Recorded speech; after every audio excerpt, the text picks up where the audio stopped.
Hello guys, itutur ko kayo sa hotel na tinutuluyan namin. Pasok kayo sa pito.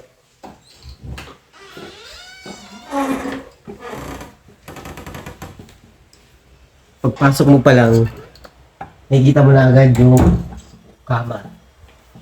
Dalawa, pwedeng matulog dito, babataas. Saka ito, kama rin. Dalawa, pwede kayo matulog dyan. Ito naman yung TV. May wifi na yan. Kahit anong panoorin nyo, pwede dyan, guys. Dito naman tayo sa CR. Bawal pumasok ng CR, may salamin muna. Makikita mo yung sarili mo kung pogi ka ba o pangit. Yun, guys. Dito naman tayo sa CR. Yan, guys. Dumi lang ang pwede dyan, guys. Hindi ka pwedeng maligo. Yan.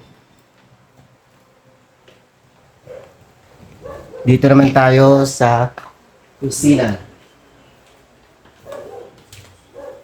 Pasok mo rito, guys. Dito naman ang paliguan.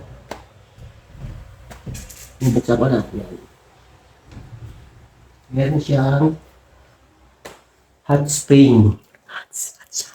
Ay, hot shower pala, guys. Yan. Kasi malamig dito, kailangan yan.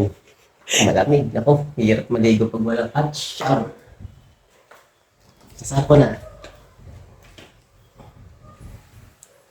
Dito naman tayo sa kusina.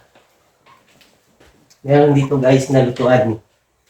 Kailangan magluto kayo para makatipid kayo. Yan, automatic yan, guys. Ang ganda yun. Saka ito naman, guys, yung rep. Saka dito, yung lababo, guys. Meron ding. Yan. Okay, guys, yan. Yung pagtutur ko sa inyo. Thank you.